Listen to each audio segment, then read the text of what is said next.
बहुत समय पहले की बात है, जब भारत के एक हरे भरे इलाके में मालवगढ़ नाम का एक छोटा सा राज्य हुआ करता था। चारों ओर आम के घने बाग, मिट्टी की सौंधी खुशबू और मेहनती किसान। मालवगढ़ अपने आमों के लिए पूरे देश में मशहूर था। कहा जाता था, मालवगढ़ का आम जैसे धरती का आशीर्वाद। उस राज्य के राजा थे राजा देवव्रत, न्यायप्रिय, शांत और दूरदर्शी। हर साल आमों की पहली टोकरी खुद राजा के महल में लाई जाती थी।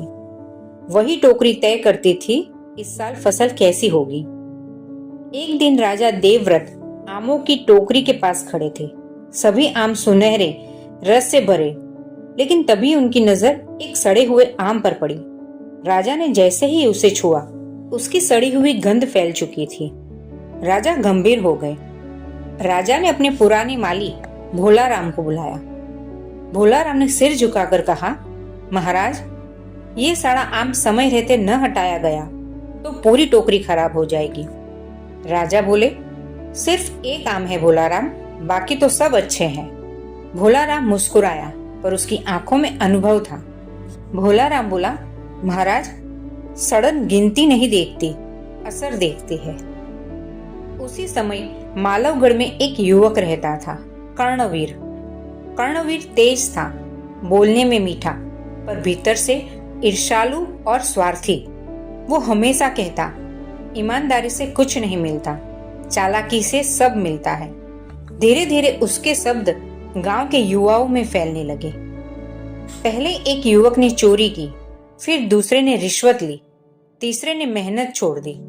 सब कहते, कर्णवीर भी तो यही करता है, उसे तो कुछ नहीं हुआ।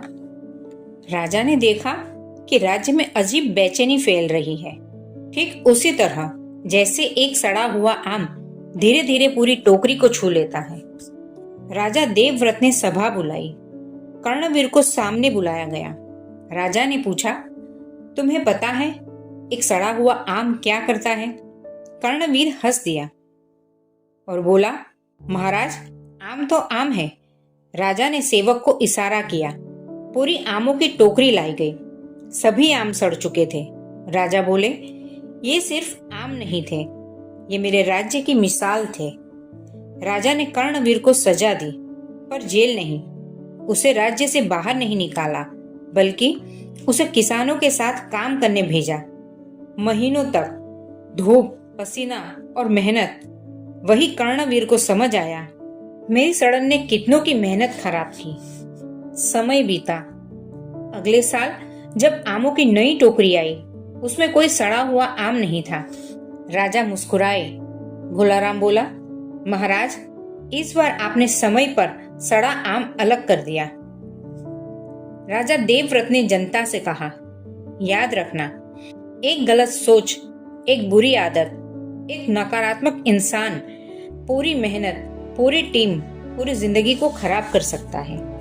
अगर तुम अच्छे लोगों के बीच रहते हुए भी गलत सोच पाल रहे हो, तो तुम वही सड़ा आम हो। और अगर तुम्हारे आसपास कोई तुम्हें नीचे खींच रहा है, तो समझ लो उसे समय रहते टोकरी से अलग करना जरूरी है। क्योंकि याद रखना, एक सड़ा हुआ आम पूरी टोकरी का भविष्य तय करता है। तो दोस्तों, ये कहानी सिर्फ आमों की नहीं थी, ये कहानी हमारी जिंदगी की थी।